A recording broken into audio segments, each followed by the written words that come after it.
রাসূল করিম সাল্লাল্লাহু আলাইহি সাল্লাম বলেন যে জেনে শুনে 1 দিরহাম 1 পয়সা যদি সুদ খায় তাহলে 36 বার গুনাহ করলে যে গুনাহ তার এক দিরহাম সুদ খাওয়ার কারণে সমান গুনাহ হবে। জোরে বলুন নাউজুবিল্লাহ। আল্লাহর রাসূল বিষ্ণু বলেন দিরহামু রিবা ইয়াকুলুর রাজুলু ওয়া ইয়ালামু আশাদ্দু মিন 36 জিনা।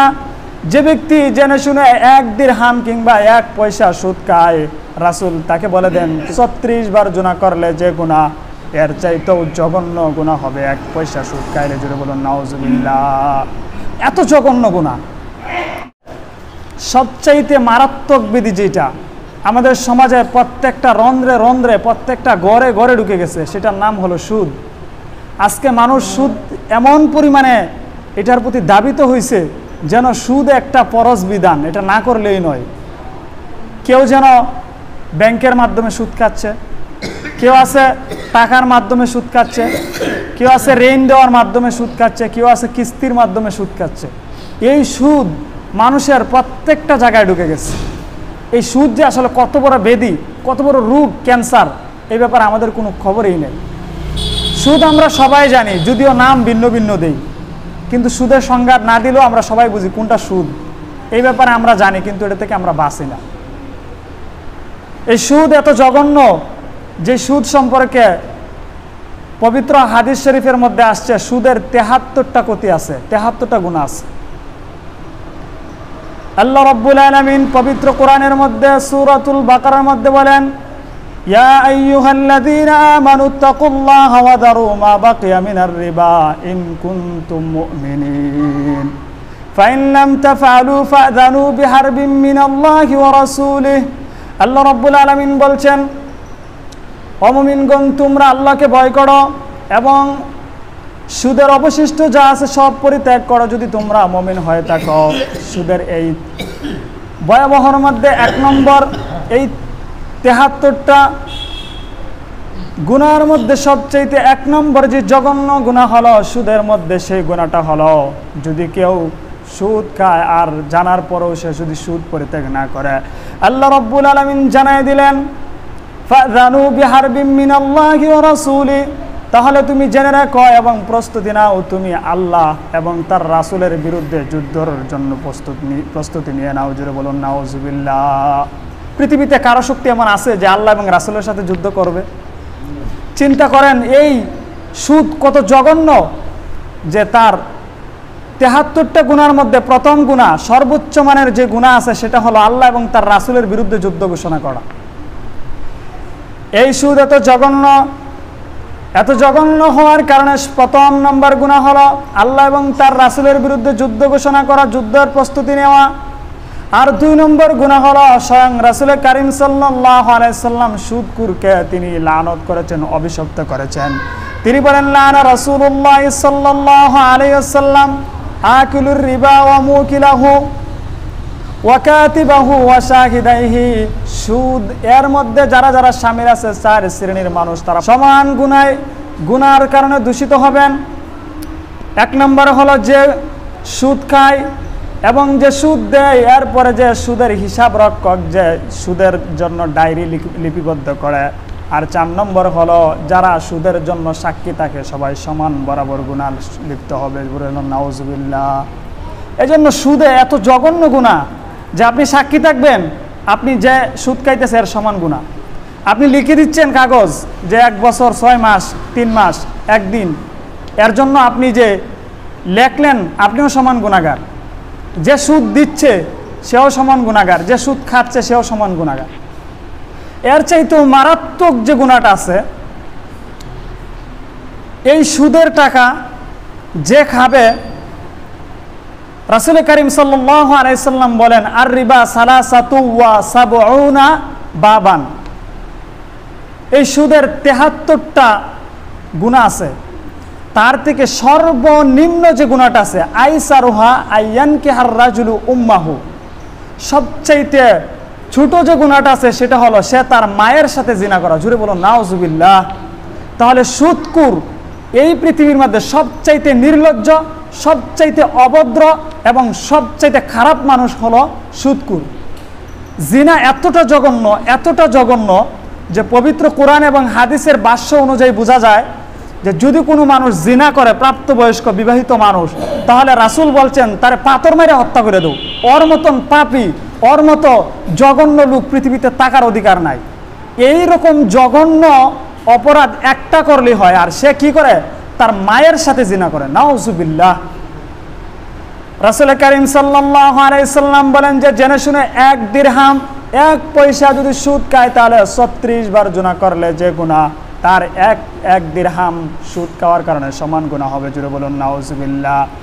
আল্লাহর রাসূল বিষ্ণু বলেন দিরহামু রিবা ইয়াকুলুর রাজুলু ওয়া ইয়ালামু আশাদ্দু মিন 36 জিনা। যে ব্যক্তি জেনে শুনে 1 দিরহাম কিংবা 1 পয়সা সুদ খায়, রাসূল তাকে বলে দেন তুমি 36 বার গুনাহ করলে যে গুনাহ হবে এর চাইতেও জঘন্য গুনাহ হবে 1 পয়সা সুদ খাইলে। জুড়ে বলুন নাউজুবিল্লাহ। এত জঘন্য গুনাহ। তাহলে এই সুদ যারা খায়, এই সুদের থেকে প্রত্যেকটা মানুষকে বিরত হতে হবে, অন্ততপক্ষে তার আত্মরক্ষার জন্য। একটা মানুষের মিনিমাম সম্মান যদি থাকে যে জিনাতে এমনিই জঘন্য কাজ, এটা এমনিই পাপের কাজ, আবার এই জিনাটা মায়ের সাথে, আবার একটা জিনা নয়, যদি 1 পয়সা খায় তাহলে 36টা জিনার গুনাহ তার মধ্যে হইতেছে। চিন্তা করা যায় মানুষের ভিতরে এইটুকু অনুভূতি যদি না আসে তাহলে সে মনুষ্যত্ব রইলটা কোথায়? আজকে এই টাকার জন্য, মানুষকে শোষণ করার জন্য, আমি কিছু লাভবান হওয়ার জন্য আমি আল্লাহ এবং তার রাসূলের বিরুদ্ধে যুদ্ধ ঘোষণা করে দিলাম। এরপরে সুদখোরের আরো ভয়াবহ গুনাহ হলো, আল্লাহ রাব্বুল আলামিন বলেন কিয়ামতের দিন সে জিনে ধরা রোগীর মতো উঠবে। আল্লাহ রাব্বুল আলামিন পবিত্র কোরআনের মধ্যে ঘোষণা করেন আল্লাযীনা ইয়াকুলুনার রিবা লা ইয়াকুমুনা ইল্লা কামা ইয়াকুমুল্লাযীনা ইয়াতাখাব্বাতুহুশ শাইতানু মিনাল মাস। যখন কিয়ামতের দিন হবে, ওই দিন সুদখোর জিনে ধরা রোগীর মতো উঠবে। কারণ হলো জিনে ধরা রোগী, তার হিতাহিত জ্ঞান ঠিক থাকে না, সে কি বলে কি করে সে নিজে বোঝে না, কিন্তু গায়ে আঘাত করলে সে ঠিকই সে অনুভূতি পায়, ঠিকই সে কষ্ট পায়। এজন্য আল্লাহ রাব্বুল আলামিন বলছেন এই সুদ যারা খাবে তারা কিয়ামতের দিন এত পাপিষ্ঠ হবে যে তারা জিনে ধরা রোগীর মতো উঠবে। তার কারণ হলো যারা সুদ খায় তারা স্বীকার করে না যে আমি সুদ খাই, সে হালাল হওয়ার জন্য, এটাকে বৈধ বানানোর জন্য যুক্তি দেয়। যুক্তিটা হলো তারা বলে এই সুদ তো ব্যবসার মতো, ব্যবসা যদি হালাল হয় তাহলে আমি সুদ খাইলে হারাম কেন হবে? আল্লাহ রাব্বুল আলামিন পবিত্র কোরআনে তার এই কথার উত্তরও তিনি দিয়ে দিলেন যালিকা বিআন্নাহুম ক্বালু ইন্নামাল বাইউ মিসলুর রিবা ওয়া আহাল্লাল্লাহুল বাইআ ওয়া হাররামার রিবা। যারা সুদখোর এরা খুরা যুক্তি দেয় নিজেকে বাঁচানোর জন্য, মানুষকে বুঝায় যে আমি সুদ খাই না, আমি উপকার করি। কারণ টাকা দিয়ে ব্যবসা করলে, বেচা কেনার মাধ্যমে যদি ব্যবসা করা হয়, ওইটা যদি বৈধ হয়, আমারও তো টাকা দিয়ে আমি টাকা আনি, তাহলে এটা কেন অবৈধ হবে? আল্লাহ রাব্বুল আলামিন বলেন তোমার এই যুক্তির কারণেই আমি তোমাকে কিয়ামতের দিন জিনে ধরা রোগীর মতন তুলব।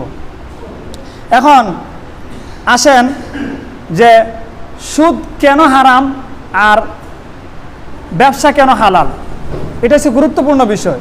একটা উদাহরণ দিলে সহজে বুঝবেন। আপনারা জানেন কেউ যদি বৈধ পন্থায় বিবাহ করে এবং তার স্ত্রীর সাথে যদি সে সময় দেয়, সহবাস করে, এরপরে যদি সে বাচ্চা হয়, সেটা হচ্ছে গিয়ে হালাল। আর একই কাজ যদি কেউ বিবাহ ছাড়া অন্য কোনো পরনারীর সাথে যদি সে রাত্রি যাপন করে আর এর মাধ্যমে যদি কোনো বাচ্চা হয়, তাহলে কি এই বাচ্চা বৈধ হবে? কথা বলেন, বৈধ হবে? বৈধ হবে না। তাহলে বিবাহের মাধ্যমে যেই কাজ করছে, বিবাহ ছাড়া একই কাজ করছে, কিন্তু একটা বৈধ আর একটা অবৈধ, একটা হারামজাদা আর একটা হয়েছে কি হালাল জাদার। কারণটা কি? কারণ বিবাহটা বৈধ, এই তার স্ত্রীর সাথে থাকাটাও বৈধ, তার সন্তানও বৈধ। ঠিক এমনিভাবে যে বিবাহ ছাড়া নারীর সাথে রাত্রি যাপন করছে ওইটা হারাম এবং তার মাধ্যমে যা আসবে ওইটাও হারাম। ঠিক এমনিভাবে যারা সুদ খায়, সুদের মাধ্যমে যত টাকা ইনকাম হবে এর সবগুলো হারাম হবে, এটা হালাল হওয়ার কোনো সুযোগ নাই। আপনি যতই যুক্তি দেন যে এটা তো ব্যবসার মতো, কোনো সুযোগ নাই, কারণ এটা হারাম। এজন্য এটার মাধ্যমে যা কিছু আসবে সবগুলাই হবে হারাম। আর ব্যবসা যেহেতু বৈধ, এর জন্য যা ইনকাম হবে সব হবে বৈধ। এবার আসেন ব্যবসা কেন বৈধ হলো? ব্যবসা বৈধ হওয়ার কারণ হলো সুদের মাধ্যমে মানুষকে শোষণ করা হয়, পরিবার পরিজন যারা গরিবকে আরও গরিব বানানো হয়, ধনী আরও ধনী হয়, সমাজের মধ্যে কষ্ট বিরাজ এবং মানুষের মধ্যে একটা অশান্তি তৈরি হয়। কিন্তু এই ব্যবসা যেটা, এটাকে মানে ক্রয় বিক্রয়ের পুরো বিষয়টাকে মিলেই বলে ব্যবসা। দেখবেন একটা মানুষ কোটি কোটি টাকার মালিক, সে কিন্তু সম্পদে কোনোদিন চাষ করে না। তো তার জন্য সবজি লাগে, তার জন্য চাউল ডাউল লাগে, তাহলে সে কি করবে? ক্রয় করবে। এক গরিব মানুষ সে যদি তার জমিনে কিছু চাষ করে কিংবা সে যদি ব্যবসা করে, এর মাধ্যমে যদি 2400 টাকা মন সে চাউল ক্রয় করে আর 2600 টাকা মন যদি সে বিক্রয় করে, 5 মনে সে 2000 টাকা 1000 টাকা কি পাবে? লাভ পাবে। এর মাধ্যমে যেই লোক কোটি কোটি টাকার মালিক ছিল সেই লোক ক্রয় করে তার চাহিদা পূরণ করছে, অন্যদিকে গরিব সেদিকে লাভবান হচ্ছে। এই লাভটা যেহেতু গরিব ধনী সবাই নিতে পারে, এজন্য আল্লাহ রাব্বুল আলামিন বলছেন ওয়াহাল্লাল্লাহুল বাইআ ওয়া হাররামার রিবা, আমি সুদকে হারাম করলাম আর ব্যবসাকে আমি হালাল করে দিলাম। আর যেই ব্যক্তি সুদ খাবে, আল্লাহর রাসূল বিশ্বনবী বলেন মেরাজের রাত্রি আমি যখন গেলাম একটা জায়গায়, গিয়া দেখি কিছু মানুষ এমন বিশাল বড় বড় পেট, বুতুনুহুম কাল বুয়ুত, তাদের পেট হলো এমন বিশাল বড় বড় বাড়ির মতো। আমি যখন এই অবস্থা দেখলাম, এত বড় বড় পেট, তাদের পেটের ভিতর ফিহা আল হাইয়াত, তার ভিতরে বড় বড় সাপ, অজগরের মতন অগণিত সাপ কিলবিল করতেছে তার পেটের ভিতরে। রাসূল কারীম সাল্লাল্লাহু আলাইহি ওয়াসাল্লাম জিবরাইলকে বললেন মান হাউলাই, ওই সমস্ত লোক কারা যাদের পেট এত বিশাল বড় বড় বাড়ির মতো, বিশাল বড় বড় ঘরের মতো, আর তাদের পেটের ভিতরে অসংখ্য অগণিত সাপ কিলবিল করছে, এর কারণটা কি? জিবরাইল আলাইহিস সালাম উত্তর দিলেন হাউলাই আকালাতুর রিবা, তারা হলো আপনার ওই সমস্ত উম্মত যারা দুনিয়ার মধ্যে সুদ খাইতো, আর সুদ খাওয়ার কারণে আল্লাহ রাব্বুল আলামিন তাদের পেটকে বিশাল বড় বানিয়ে দিয়েছে, আর তাদের পেটের ভিতরে অসংখ্য অগণিত অজগরের মতন বিষাক্ত সাপ ঢুকিয়ে দিয়েছে। বলেন নাউজুবিল্লাহ। এখন পেটটা এত বড় কেন? আপনারা কি কোনোদিন অজগর সাপ দেখছেন? একটা অজগর সাপ কমপক্ষে একটা কলা গাছের সমান আর লম্বা সুপারি গাছের মতো। তাহলে এইরকম যদি অগণিত সাপ তার পেটে থাকে, তাহলে পেটটা কত বড় হওয়া দরকার? এই জন্য পেটটা এত বিশাল। একটা সাপের বিষ যদি দুনিয়ার জমিনে যদি 1 বিন্দু পরিমাণ ছাড়া হয়, তাহলে পুরা দুনিয়া তামা হয়ে যাবে, এখানে কোনো জিনিস ফসল টসল আর উৎপন্ন হবে না। এরকম বিষাক্ত সাপ কিয়ামত পর্যন্ত তাকে দংশন করতেই থাকবে, ধ্বংস করতেই থাকবে। কত জঘন্যতম অপরাধীর সুদ খাওয়া। রাসূল কারীম সাল্লাল্লাহু আলাইহি সাল্লাম আরো বলেন, তিনি একবার দেখেন এক সমুদ্র, এর মধ্যে একটা মাঝখানে একটা লোক আছে, লোকটা এই সমুদ্রটা হলো রক্তের সমুদ্র। এই লোকটা কখনো ডুবে এবং ভাসে, চেষ্টা করে পাড়ের মধ্যে যেন উঠে, তখন একটা লোক পাড়ের মধ্যে পাথর নিয়ে দাঁড়িয়ে আছে। যখন সে কিনারার মধ্যে আসে, অমনি তার মুখ বরাবর মাথা বরাবর একটা পাথর মেরে তাকে আবার ডুবিয়ে দেয়, সে আবার মাঝখানে চলে যায়। এইভাবে যখন যে চেষ্টা করতেই তাকে, কিন্তু যেই মাত্র কিনারায় আসে এইমাত্র পাথর দিয়ে আঘাত করে তার মাথা এবং চেহারা চূর্ণ বিচূর্ণ করে দিতেছে এমন অবস্থা, এবং রক্তের মধ্যে হাবুডুবু খাচ্ছে। রাসূল কারীম সাল্লাল্লাহু আলাইহি সাল্লাম জিজ্ঞাসা করলো, এই লোকটাকে এমন শাস্তি কেন দেওয়া হচ্ছে? উত্তর আসলো, ওই লোকটা হলো সুদখোর, যে দুনিয়ার মধ্যে মানুষের রক্ত চুষত, যে মানুষের সমাজকে, পরিবারকে, মানুষের মনুষ্যত্বকে নষ্ট করে দিত। এই জন্য আল্লাহ রাব্বুল আলামিন যে লোক দুনিয়াতে রক্ত পান করলো, আল্লাহ রাব্বুল আলামিন কিয়ামত পর্যন্ত এবং হাসরের মাঠ কায়েম হওয়ার আগ পর্যন্ত, মরার সাথে সাথে সারাটা সময় সে এই রক্তের নহরের মধ্যে সে কি হাবুডুবু খাইতে থাকবে। জুড়ে বলুন নাউজুবিল্লাহ।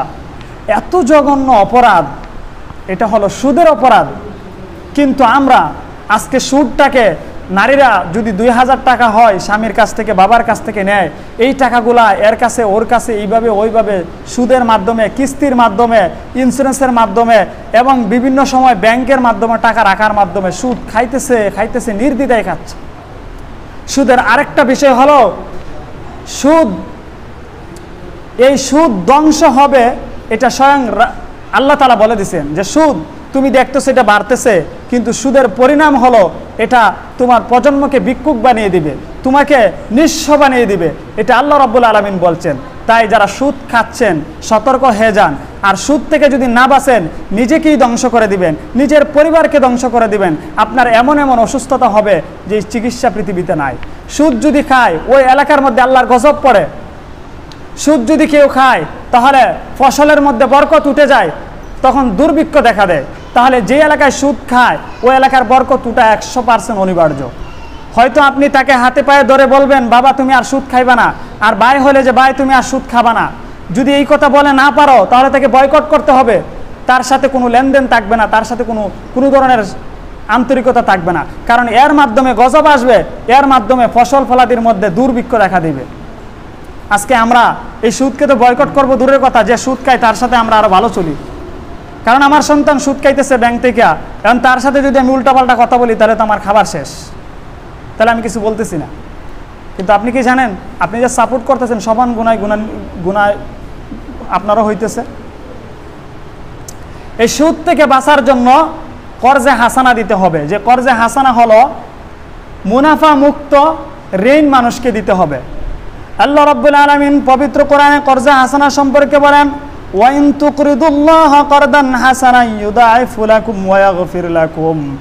আল্লাহ রাব্বুল আলামিন বলেন, যদি তোমরা কর্জে হাসানা দাও তাহলে তোমাদের জন্য দুইটা উপকার হবে। এক নম্বর হলো, তুমি যেই কর্জে হাসানাটা দিলা, এই কর্জে হাসানাটাকে মুনাফা মুক্ত ঋণটাকে আমি বহুগুণে গুণান্বিত করে দিব সবের মাধ্যমে, আর আমি তোমার গুনাহসমূহকে ক্ষমা করে দেব, তোমাদের গুনাহসমূহকে ক্ষমা করে দিব।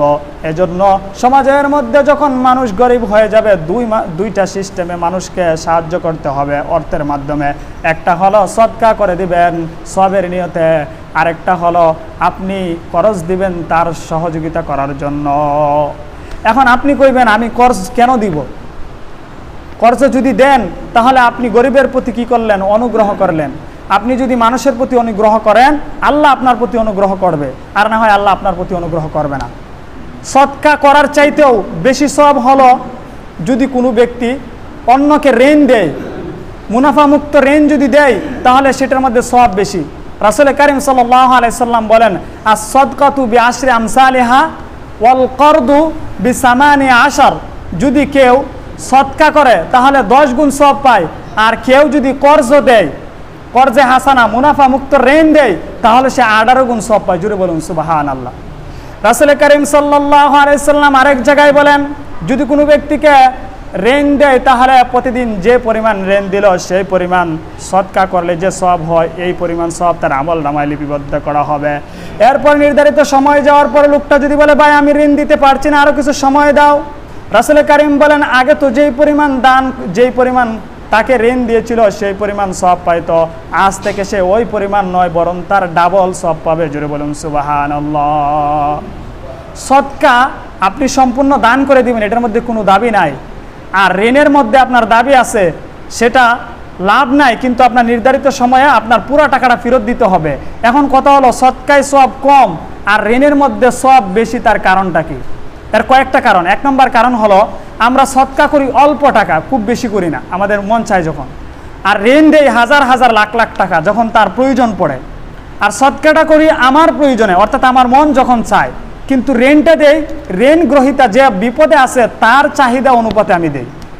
এজন্য সদকার তুলনায় ঋণ দিলে যেই ঋণ আপনি ফেরত পাইতেছেন টাকা 1 টাকা কম নাই, লাভ হচ্ছে না, কিন্তু আপনি এর মাধ্যমে সব দ্বিগুণের চাইতে দ্বিগুণ বেশি পাইবেন। আল্লাহ রাব্বুল আলামিন আমাদের গরিবদেরকে যারা আছে এবং অভাবী যাদের আছে, আমরা যথাসাধ্য দান করব। যদি দান না করতে পারি অন্ততপক্ষে ঋণ দিয়ে তাদেরকে সাহায্য করব। সকলে বলেন আমিন। এই জঘন্য অপরাধের মধ্যে আরেকটা অপরাধ আছে, ঘুষ। আজকে আমাদের সমাজে ঘুষ তো মনে হয় যে এটা খুব স্বাভাবিক হয়ে গেছে। যারা সরকারি চাকরি পাইছে, আল্লাহ দান করছে, তাদের ঘুষের বিশাল একটা গোডাউন। এই ঘুষ যারা খায়, রাসূল কারীম সাল্লাল্লাহু আলাইহি সাল্লাম এবং আল্লাহ তাআলা দুইজনে তাদের উপর লানত করছে। লানাতুল্লাহি আলার রাশি ওয়াল মুরতাশি। আল্লাহ রাব্বুল আলামিন যে ঘুষ দেয় এবং যে ঘুষ গ্রহণ করে উভয়ের উপর আল্লাহ রাব্বুল আলামিন অভিশাপ করেছেন। এবং রাসূল কারীম সাল্লাল্লাহু আলাইহি সাল্লাম বলছেন, লানা রাসূলুল্লাহ সাল্লাল্লাহু আলাইহি সাল্লাম আর রাশিয়া ওয়াল মুরতাশিয়া। যে ঘুষ দেয় এবং যে ঘুষ গ্রহণ করে উভয়ে সমান গুনাহ হবে। এজন্য সুদ যেই রকম জঘন্য গুনাহ, ঘুষ ওই রকম জঘন্য গুনাহ। ঘুষের মাধ্যমে কোনো কাজকর্ম করা যাবে না। আজকের সমাজে বিচার করতে হলে টাকা দাও। বিচার যার পক্ষে হওয়ার দরকার, যেটা সঠিক বিচার সেটা করে না, কারণ টাকা পাইছে, মাল পাইছে। এটাকে বলা হয় স্পিড মানি। মানে হচ্ছে গিয়া কাজের গতি বাড়ায়, এই জন্য তারা নতুন নাম দিছে স্পিড মানি। এই সুদ তারা গ্রহণ করতেছে। পবিত্র কোরআনের মধ্যে বলছে যে তুমি যে সুদ খাইতেছ, সেই সুদের অবস্থা তোমার কি হবে জানো? আল্লাহ রাব্বুল আলামিন পবিত্র কোরআনের মধ্যে বলেন যে তোমরা অন্যায়ভাবে আরেকজনের সম্পদ গ্রহণ করবে না। এই অন্যায়ভাবে যদি সম্পদ গ্রহণ করো তাহলে তোমার এই শরীর জান্নাতে যাবে না। রাসূল কারীম সাল্লাল্লাহু আলাইহি ওয়াসাল্লাম বলেন, সুদখোর যে তুমি হারাম পয়সা খাচ্ছ, এর জন্য আল্লাহ রাব্বুল আলামিন তোমার এই দেহকে জান্নাতে দিবেন না। লা ইয়াদখুলুল জান্নাতা জাসাদুন গুযিয়া বিল হারাম। যেই দেহের মধ্যে সুদের টাকা ঢুকেছে, যেই দেহের মধ্যে শরীরের মধ্যে ঘুষের টাকা ঢুকেছে, আল্লাহর রাসূল এবং আল্লাহ রাব্বুল আলামিন বলেন তারা জান্নাতে যাবে না। বলেন নাউজুবিল্লাহ। এই ঘুষ আজকে সমাজের এত বেশি জঘন্য অপরাধে রূপ নিছে। আপনি একটা সন্তানের জন্ম, যে সন্তানটা হয়েছে, এই সন্তানের যদি একটা জন্ম নিবন্ধন কার্ড করেন, ওইখানে ঘুষ দিয়ে করতে হয়। তাহলে চিন্তা করেন, যেই সমাজের ঘুষ শুরু হয় জন্মের পর থেকে, সেই সমাজটা আর কত ভালো থাকবে। আমার নিজের সাথে ঘটা, আমি যখন ক্লাস 8 থেকে 10-এ পরীক্ষা দেই, তখন আমার জন্ম নিবন্ধন ঠিক করা দরকার, কারণ সার্টিফিকেটে এক নাম উঠছে, আবার জন্ম নিবন্ধনে ভিন্ন নাম আছে, একটু পরিবর্তন করা দরকার। আমি 15 দিন কাগজ জোগাড় করলাম। সেটা হলো প্রথমে মা বাবার ভোটার আইডি কার্ড, এরপরে হলো আমার এই সোনালী ব্যাংক থেকে একটা কাগজ নিতে হয় এবং চেয়ারম্যান মেম্বারের সাইন নিতে হয়, এরপর ওইখানে জমা দিতে হয়, আবার অনলাইনের মধ্যে অ্যাপ্লাই করতে হয়। তো জমা দিলাম, 15 দিন পরে গেছি, গিয়ে দেখি আমার পরে যারা দিছিল এদের কাজ হয়ে গেছে, কিন্তু আমার যে ফাইলটা আছে আমি জিজ্ঞাসা করছি, ফাইলটাই পাই না, কাজ হইব কই থেকে। অনেক কষ্টের পর খুঁজে বার করছে। আমি বললাম আমার পরে যারা দিল তাদের কাজ হয়ে গেছে, কিন্তু আমারটা কেন হইল না? আমাকে জিজ্ঞাসা করে টাকা দিছো? আমি কিসের টাকা? এই জন্যই তো হয় না এই কাজ। আর আমি চিন্তা করলাম যদি টাকা না দেয়, এদিকে পরীক্ষা বাতিল হবে, ওইদিকে আমি 15 দিন ঘুরার পর যে কাগজগুলো আনছিলাম, এরপর সাইন নিয়েছিলাম মেম্বার চেয়ারম্যানের, ওই সাইনগুলো আবার আনতে হবে, বিপদে আমার আবার পড়তে হবে। আমি বাধ্য হয়ে পরে তার 100 টাকা দিতে হয়েছে। এরপর 1 সপ্তাহ পরে কাজ দিছে। তো রাসূল বলছিলেন যে ঘুষ দিবে, যে ঘুষ গ্রহণ করবে সমান গুনাহ। এখন আমি ঘুষ দিছি, আমি কি সমান গুনাহগার হব না? যেটাকে আপনি আপনার পক্ষে আনার জন্য অন্যায়ভাবে ঘুষ দিবেন, ওইটা আপনি গুনাহগার হবেন। আর আমি তো চিপাই পড়ছি, এখন আমার না দিলে কাজ হবে না, তখন আমি বাধ্য হয়ে দিছি, এটা আমার গুনাহ হবে না। তো এই সমাজ যদি এমন হয়, একটা সন্তান জন্মের পরে থেকেই তার ঘুষের মাধ্যমে জীবনটা শুরু হয়, এই সমাজটা আর কত ভালো হবে। এজন্য ঘুষ থেকে জীবন প্রত্যেকটা মানুষকে বাঁচতে হবে। আপনি এলাকার বিচারক, আপনি সঠিক বিচার করবেন, কারো টাকা খেয়ে কারো পক্ষে বিচার করবেন না, তাহলে আপনার এই শরীর কখনো জান্নাতে যাবে না। আপনি চিন্তা করেন, আপনি সামান্য রিজিকের চিন্তার জন্য আপনি সুদ খান, ঘুষ খান। পৃথিবীতে একটা প্রাণী শুধু টাকা ইনকাম করে, আর কোনো প্রাণী টাকা ইনকাম করে না। আপনি বলেন বাকি যারা টাকা ইনকাম করে না, সেটা কি না খায় মারা যায়? এমন ইতিহাস পৃথিবীতে আছে? নাই। তাহলে আপনার এই একটা প্রাণী হিসেবে আপনি শুধু টাকা কামাইতেই হবে, চাই সেটা সুদ হোক, ঘুষ হোক, হারাম হালাল যা আছে সব আপনি খান। কিন্তু পৃথিবীর একটা প্রাণীও টাকার জন্য বা ঘুষকে তার জীবন রক্ষা করতে হয় না। আল্লাহ রাব্বুল আলামিন পবিত্র কোরআনে 12 নম্বর পারার 1 নম্বর পৃষ্ঠার 1 নম্বর লাইনের মধ্যে বলেন, ওয়া মিন দাব্বাতিন ফিল আরদি ইল্লা আলাল্লাহি রিজকুহা।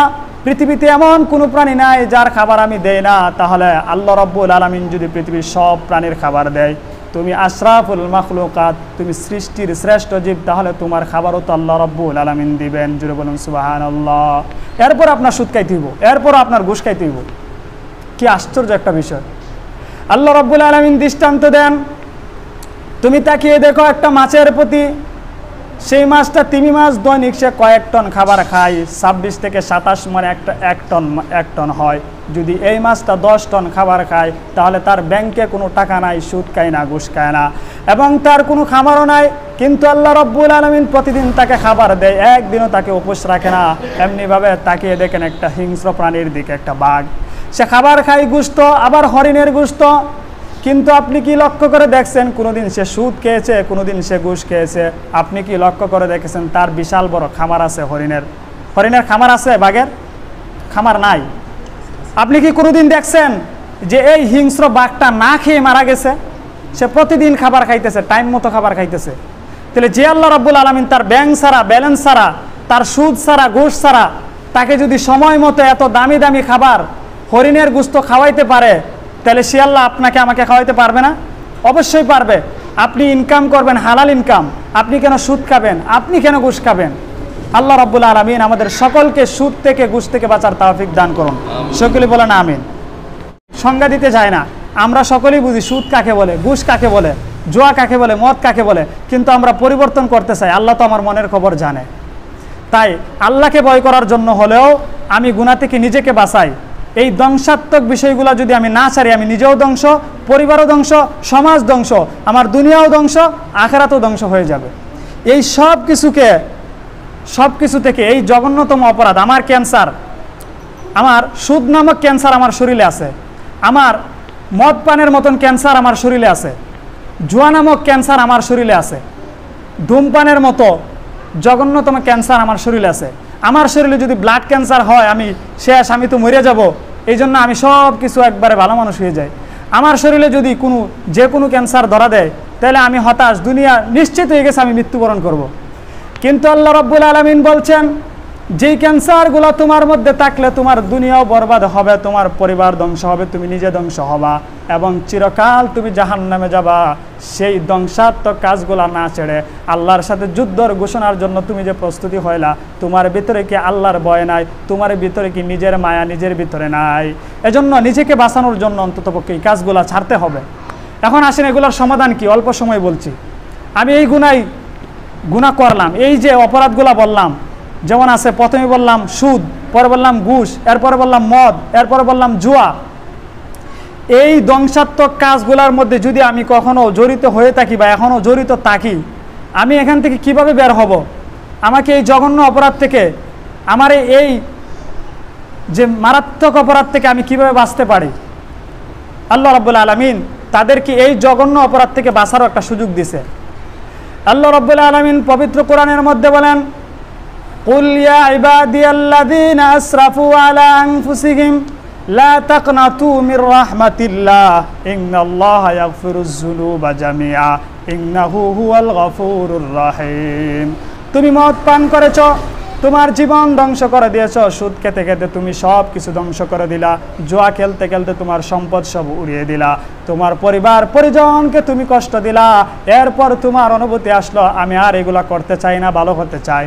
তোমার গুনাহ যদি সাগর বরাবর হয়ে যায়, তোমার গুনাহ যদি পাহাড় পরিমাণ হয়ে যায়, মরুভূমির সমান যদি হয়ে যায়, আল্লাহ রাব্বুল আলামিন বলেন, হে নবী আমার, তুমি তাদেরকে বলে দাও, যারা নিজের উপর জুলুম করেছে, অন্যায় করেছে, নিজেদের উপর অপরাধ করেছে, তাদেরকে বলুন তারা যেন আল্লাহর রহমত থেকে নৈরাশ না হয়। জুড়ে বলুন সুবহানাল্লাহ। আল্লাহ বলেন, লা তাকনাতু মির রাহমাতিল্লাহ। এরপরও তাদেরকে বলুন তারা যেন রহমত থেকে নৈরাশ না হয়। আমি আল্লাহ রাব্বুল আলামিন হইলাম এমন দয়ালু, এমন মহান, তারা যদি আমার কাছে তাওবা করে ক্ষমা চায়, আমি এরপরও তার সমস্ত গুনাহকে মাফ করে দিব। জুড়ে বলুন সুবহানাল্লাহ। আল্লাহ রাব্বুল আলামিন বলেন, ইন্নাল্লাহা ইয়াগফিরুয যুনুবা জামিআ। তোমার সমস্ত গুনাহ মাফ করে দিবেন, তবে শর্ত হলো তোমাকে পরিপূর্ণভাবে তাওবা করতে হবে, আর কোনোদিন করবেন না, এবং তুমি যা করেছো এর প্রতি পূর্ণ লজ্জিত হতে হবে এবং ভবিষ্যতে আর করবেন না, এরকম একটা অনুভূতি এবং ওয়াদা আপনার ভিতরে আবদ্ধ করতে হবে। এরপরে আপনি যখন এই ছেড়ে দিবেন, এগুলা গুনাহ মাফ হয়ে গেল। যদি গুনাহ মাফ হয়ে যায়, এখানেই শেষ নয়, বরং আল্লাহ রাব্বুল আলামিন আরেক জায়গায় বলেন, আপনার গুনাহ শুধু মাফ করে দেব এমন নয়, বরং তোমাকে গুনাহ বরাবর সওয়াব দ্বারা আমি ভরপুর করে দেব। জুড়ে বলুন সুবহানাল্লাহ। আমি বানিয়ে বলছি না, পবিত্র কোরআনের মধ্যে বলছেন, ইল্লা মান তাবা ওয়া আমানা ওয়া আমিলা আমালান সালিহান ফাউলাইকা ইউবাদদিলুল্লাহু সাইয়্যাতিহিম হাসানাত। আল্লাহ রাব্বুল আলামিন বলেন, যদি এই গুনার পরে সে তাওবা করে খাঁটিভাবে, তুবু ইলাল্লাহি তাওবাতান নাসুহা, একবারে একরিট নির্ভেজাল তাওবা যদি কেউ করে, এরপর সে যদি আল্লাহর প্রতি পূর্ণ আস্থা বিশ্বাস স্থাপন করে এবং যদি সে নেক আমল করতে শুরু করে দেয়, আমি আল্লাহ রাব্বুল আলামিন তার যত গুনাহ হয়েছিল সমস্ত গুনাহ মাফ করে দিব এবং গুনাহ বরাবর সওয়াব দ্বারা ভরপুর করে দিব। জুড়ে বলুন সুবহানাল্লাহ। তাহলে আল্লাহ মাফ দেওয়ারও সুযোগ রাখছেন। কিন্তু এরপরেও যদি আমরা এটা গ্রহণ না করি তাহলে তো আমাদের দুর্ভাগ্য, আর তো সুযোগ থাকে না। তাওবা যদি আমি না করি তাহলে আমার জন্য জাহান্নাম ওয়াজিব, অবশ্যই আমাকে জাহান্নামে যাইতে হবে। আরেকটা করণীয় কথা বললেই আজকের আলোচনা শেষ। এখন আমলগুলা করব তো অবশ্যই, ফরজ আমলগুলা, নামাজ, সালাত, যাকাত, এগুলো তো অবশ্যই করব। এরপরে আরও কিছু ইবাদত আছে। রাসূল কারীম সাল্লাল্লাহু আলাইহি ওয়াসাল্লাম বলেন, ইয়া আইয়ুহান নাস আফশুস সালাম, হে মানুষ সকল, ইমানদারগণ, তোমরা পরস্পরে সালাম দিবা। ওয়া আতইমুত তাআম, এবং একে অপরকে খাবার খাওয়াইবা। 3 নম্বর কাজ হলো ওয়াসিলু বিল আরহাম, এবং আত্মীয়তার সম্পর্ককে অটুট রাখো, সম্পর্ককে অটুট রাখো, আত্মীয়তাকে বিচ্ছিন্ন করে দিও না। এরপরে রাসূল কারীম সাল্লাল্লাহু আলাইহি সাল্লাম 4 নম্বরে বলেন, ওয়াসাল্লু বিল লাইলি ওয়ান নাসু নিয়াম, আর রাতের বেলা তুমি একা একা তাহাজ্জুদ নামাজ পড়ো। এর মাধ্যমে কোন সময় পড়বা? যখন মানুষ ঘুমন্ত থাকে। তাহলে এই 4টা কাজ যদি তুমি করো, তাদখুলুল জান্নাতা বিসালামিন, তুমি নিরাপদে জান্নাতে প্রবেশ করবা। জোরে বলুন সুবহানাল্লাহ।